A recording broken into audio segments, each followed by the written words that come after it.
Hello all of you. Two port network के तीसरे video में आप लोगों का वेलकम है। आज के क्लास में हम लोग जो सेकंड नंबर पे जो पैरामीटर है वाई पैरामीटर उसको डिस्कस करेंगे। इससे पहले दो वीडियोस बनी हैं, इसमें हम लोगों ने जेड पैरामीटर को थ्योरेटिकली और न्यूमेरिकली समझने की कोशिश की है। ठीक है, तो आज का टॉपिक जो है वो वाई पैरामीटर है। वाई टर्म जो इलेक्ट्रिकल या इलेक्ट्रॉनिक्स में यूज होता है वो एडमिटेंस के लिए यूज होता है, और एडमिटेंस बेसिकली इम्पेडेंस का रेसिप्रोकल होता है, यानी y is equal to 1/z समझ सकते हैं आप, है ना। इसकी यूनिट मोह होती है, और y इज इक्वल टू आप लिख सकते हैं I/v, ठीक है ना, I/v लिख सकते हैं आप। तो चूंकि ये रेसिप्रोकल है इम्पेडेंस का, तो इसका डिफाइनिंग इक्वेशन भी बिल्कुल रेसिप्रोकल ही है। आपको z पैरामीटर के बारे में याद होगा कि z पैरामीटर में हम लोगों ने v और v1 और v2 को डिपेंडेंट माना था, और v1 और v2 को एक्सप्रेस किया था in terms of i1 and i2 के। i1 एंड i2 इंडिपेंडेंट था उस टाइम में, लेकिन यहां पर देखिए जस्ट उल्टा हो गया है। इस बार i1 और i2 को, यानी input current and output current को हम लोग एक्सप्रेस कर रहे हैं in terms of input and output voltages. यानी i1 एंड i2 जो है मेरा वो एक डिपेंडेंट क्वांटिटी है, और v1 और v2 जो है मेरा वो इंडिपेंडेंट क्वांटिटी है। तो ठीक रेसिप्रोकल है, ठीक उल्टा है z पैरामीटर का। आप अगर वो जो डिफाइनिंग इक्वेशन था उसको मैट्रिक्स फॉर्म में लिखना चाहें तो इस तरह से लिख सकते हैं, है ना। और ये जो y11, y12, y21, y22 है, ये एडमिटेंस मैट्रिक्स कहलाता है। अच्छा, z पैरामीटर को इंडिविजुअली कैलकुलेट करने के लिए हमको पोर्ट 11 और पोर्ट 22 को बारी बारी से जो है ओपन सर्किट करना पड़ा था। तो यहाँ पर ओपन सर्किट का उल्टा क्या होता है? Short circuit. तो यहाँ पर हम लोगों को बारी बारी से दोनों पोर्ट्स को शॉर्ट करना पड़ेगा। इसीलिए y पैरामीटर का पूरा नाम होता है शॉर्ट सर्किट एडमिटेंस पैरामीटर। यानी अगर आप गौर से देखिएगा तो डिफाइनिंग इक्वेशन को अगर और से आप देखें, अगर आपको y11 और y21 निकालना है तो ये वाला टर्म जो है आपको जीरो करना पड़ेगा। तो ये वाला टर्म जीरो करने के लिए आपको क्या करना पड़ेगा? पोर्ट 2 को शॉर्ट करना होगा। और उसी तरह से जब आपको ये वाली क्वांटिटी निकालनी होगी y12 और y22, तो ये वाला पोर्ट को आपको शॉर्ट करना होगा, पोर्ट 1 को। ठीक है, तो वही काम हम लोग कर रहे हैं यहाँ पे, कि जब हम लोग शॉर्ट किए पोर्ट 2 को, v2 को जीरो करने के लिए, तो y11 और y21 का वैल्यू निकल गया। देखिए इस बार हर क्वांटिटी जो है I/v के फॉर्म में, क्योंकि y का जनरल फॉर्मूला ही होता है ये। ठीक है, उसके बाद सफिक्स का भी हम पिछले क्लास में बता चुके हैं आप लोगों को कि 1 जो है करंट ऊपर न्यूमरेटर के लिए चला जाएगा 1, और ये सेकंड वाला 1 जो है वो डिनोमिनेटर में चला जाएगा। यहाँ देखिए 2 है तो ये पहला न्यूमरेटर के लिए जाएगा, यहाँ पर डिनोमिनेटर के लिए जाएगा। ठीक है, नाम रखने का भी बता चुके हैं कि ये चूंकि दोनों ही क्वांटिटी इनपुट से रिलेटेड है तो इसका नाम हो जाएगा इनपुट एडमिटेंस। यहाँ पर देखिए जो टर्म है वो आ रहा है अलग अलग पोर्ट का, तो इसका नाम हो जाएगा फॉरवर्ड। आउटपुट बाय इनपुट है इसलिए फॉरवर्ड, और टर्म ट्रांसफर आ जाएगा क्योंकि दो अलग अलग पोर्ट की बात हो रही है। ठीक है, तो फॉरवर्ड ट्रांसफर एडमिटेंस। यहाँ पे भी देखिए आप, ये भी अलग अलग पोर्ट की बात हो रही है, इसलिए इसका नाम ट्रांसफर जरूर रहेगा इसके नाम में। और चूंकि इनपुट बाय आउटपुट है इसलिए रिवर्स हो जाएगा। यहाँ पे आउटपुट बाय इनपुट था इसलिए फॉरवर्ड हुआ, और ये दोनों ही एक पोर्ट का क्वांटिटी है इसलिए इसका नाम हो जाएगा आउटपुट एडमिटेंस। तो ये इसका थ्योरी था। उसके बाद जिस तरह से पिछले बार हम लोगों ने समझा था इक्विवेलेंट सर्किट के बारे में, तो इक्विवेलेंट सर्किट के बारे में समझते हैं।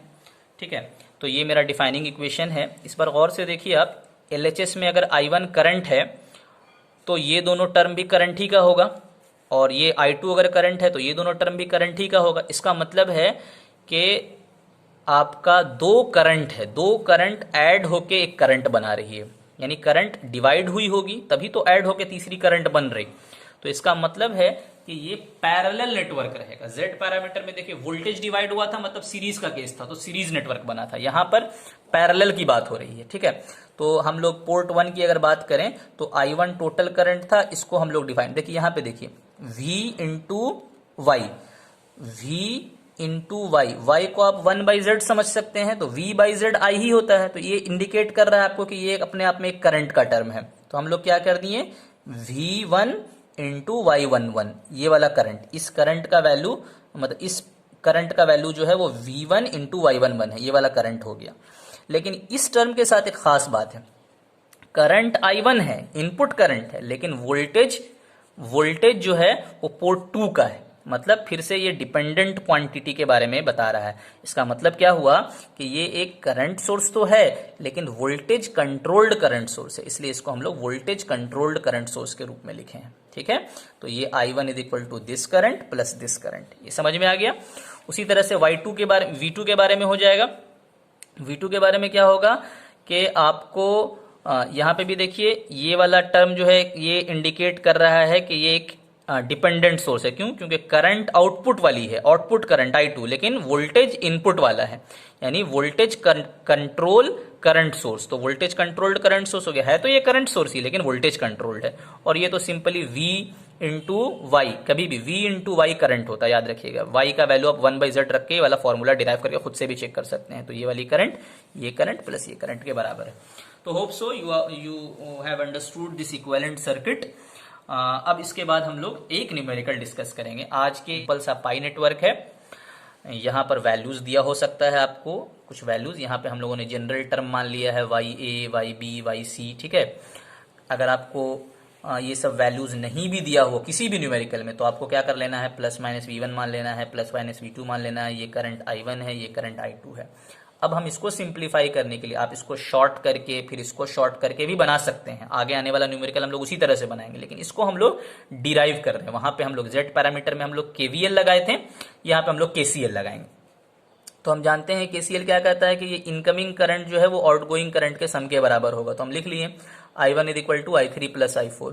I3 का वैल्यू क्या लिख सकते हैं, अभी थोड़ी देर पहले हम लोग डिफाइनिंग इक्वेशन में भी डिस्कस किए थे कि ये करंट जो होता है V1 इंटू Y11 के बराबर होता है। तो यहाँ पे हम क्या लिखेंगे, I3 का वैल्यू लिख देंगे हम लोग V1 इंटू YA। ठीक है, उसके बाद ये वाला करंट के लिए क्या हो जाएगा, वोल्टेज डिफरेंस क्या है, करंट का डायरेक्शन चूंकि इस तरफ है, यानी कि ये वाला हाइयर वोल्टेज है V1 का वैल्यू ज्यादा है, तो V1 माइनस V2 ये वोल्टेज ड्रॉप हो जाएगा इंटू जो उस ब्रांच का एडमिटेंस है, तो V1 minus V2 into YB हो गया। ठीक है, अब इसको थोड़ा सा एडजस्ट करेंगे ताकि हम इसको डिफाइनिंग इक्वेशन से कंपेयर कर सके। तो V1 वाले टर्म को एक जगह लेके आ जाएंगे, V1 वाला टर्म आ गया है ना, और हम लोग जो है V2 वाले टर्म को एक जगह लेके आ जाएंगे। ठीक है, तो इस तरह से ये मेरा अब इक्वेशन कंपेयरिंग के लिए रेडी है। अब आप देखिए गौर से, अगर कंपेयर करते हैं इसको हम, तो Y11 के जगह में आ रहा है YA प्लस YB और Y12 के जगह में आ रहा है माइनस YB। इसका मतलब क्या हुआ कि कभी भी अगर पाई नेटवर्क रहेगा आपको गिवन क्वेश्चन में, तो आपको क्या करना है कि Y11 का वैल्यू हो जाएगा this branch plus this branch का एडमिटेंस। ठीक है, और Y12 का वैल्यू हो जाएगा माइनस ऑफ दिस ब्रांच का एडमिटेंस। ठीक है, हाँ, तो अब हम लोग आएंगे नोड 2 पे। नोड 2 पे देखिए आप गौर से, इस सर्किट में जो आपका गिवन सर्किट था कि I2 और I4 ये दोनों करंट सम होके I5 बना रही है, यानी कि I2 प्लस I4 का वैल्यू हम I5 लिख सकते हैं। लेकिन यहाँ से हमको I2 चाहिए LHS में। अगर आपको स्टैंडर्ड इक्वेशन से कंपेयर करना है तो आपको I2 को LHS में रखना पड़ेगा। तो I2 का वैल्यू क्या हो जाएगा, I5 माइनस I4। तो हम यहाँ पे लिख लिए I5 माइनस I4। अच्छा, I5 की वैल्यू क्या हो जाएगी, पहले भी निकाल चुके हैं हम लोग कि V2 इंटू YC वैल्यू हो जाएगा I5 का।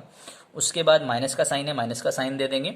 उसके बाद आपको इस करंट के लिए वोल्टेज ड्रॉप चाहिए, तो वोल्टेज ये वाला ज्यादा है क्योंकि करंट यहां से यहां आ रही। Current always flows from higher potential to lower potential, इसलिए V1 माइनस V2 करेंगे और इस ब्रांच के एडमिटेंस को मल्टीप्लाई कर देंगे। देखिए एडमिटेंस है इसलिए मल्टीप्लाई हो रहा है, हम लोग सब एडमिटेंस का बात कर रहे हैं। अगर यही रेसिस्टेंस होता या इंपेडेंस होता तो डिवाइड करते हैं, और चूंकि ये एडमिटेंस उल्टा होता है इसलिए हम लोग मल्टीप्लाई कर रहे हैं। तो अब हम स्टैंडर्ड इक्वेशन से कंपेयर करने के लिए इसको एडजस्ट करेंगे कि पहले V1 को लिख लेंगे भले ही माइनस में हो, उसके बाद हम लोग जो है V2 को लिखेंगे और फिर स्टैंडर्ड इक्वेशन से कंपेयर करेंगे। तो Y21 का वैल्यू हो जा रहा है माइनस ऑफ YB और Y22 का वैल्यू हो जा रहा है YB प्लस YC।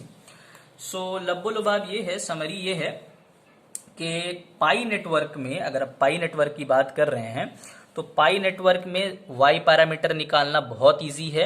हाँ, अगर आपको y11 निकालना है तो YA प्लस YB यानी यहाँ पर का ब्रांच और यहाँ पर का ब्रांच हो जाएगा, ठीक है। और y12 अगर निकालना है तो मिडिल ब्रांच को नेगेटिव साइन के साइड, जो सीरीज ब्रांच है उसको नेगेटिव साइन के साथ दे देना है, लिख देना है। और y22 का वैल्यू ये दोनों ब्रांच के एडमिटेंस के बराबर होगा। देखिए कभी कभी क्वेश्चन में क्या करता है, यहाँ पे रेसिस्टेंस दे देगा आपको 5 ओम, 3 ओम, 2 ओम। अब बोलेगा कि y पैरामीटर निकालिए, तो डायरेक्ट मत जोड़ दीजिएगा, आपको पहले क्या करना पड़ेगा, पहले इसको 1/r करना पड़ेगा। यानी कि अगर 5 था तो 1/5, यहाँ पे भी 1 समथिंग, यहाँ पे भी 1 समथिंग, उसके बाद ऐड करना। ये एडमिटेंस में होना चाहिए, उसके बाद ही लगाइएगा वाला चीज। इसमें स्टूडेंट अक्सर जल्दी में गड़बड़ कर देते हैं। y पैरामीटर निकालना पाई नेटवर्क के लिए इजी जरूर होता है, लेकिन कब निकाल सकते हैं आप, जब जो है आपको यहाँ पर एडमिटेंस ही दिया हुआ हो। अगर एडमिटेंस ना देके रेसिस्टेंस दिया हुआ है तो आपको पहले उसको कन्वर्ट कर लेना पड़ेगा। मान लेते हैं ओम दिया हुआ, ओम से पता चल जाएगा ना आपको कि ओम दिया हुआ है अगर, तो पहले आप उसको मोह में कन्वर्ट करिएगा 1 करके, उसके बाद ऐड करने का काम कीजिएगा। और अगर डायरेक्ट ही दिया हुआ, मान लेते हैं एकदम सिंपल न्यूमेरिकल है कि भाई यहाँ पे 5 मोह है, यहाँ पे 10 मोह है और यहाँ पे 20 मोह है। अब अगर क्वेश्चन ही इतना इजी है तो पहला आंसर हो जाएगा 10 + 5 15, दूसरा आंसर हो जाएगा -10, और तीसरा भी आंसर हो जाएगा -10, और लास्ट वाला y22 का वैल्यू हो जाएगा ऐड करने पर 30 मोह, ठीक है। तो ये एक आसान सा न्यूमेरिकल आप लोगों को ऑब्जेक्टिव में भी पूछा जा सकता है। Thank you. आज के क्लास के लिए इतना ही। अगले क्लास में हम लोग बात करेंगे कुछ और न्यूमेरिकल्स के बारे में y पैरामीटर से रिलेटेड।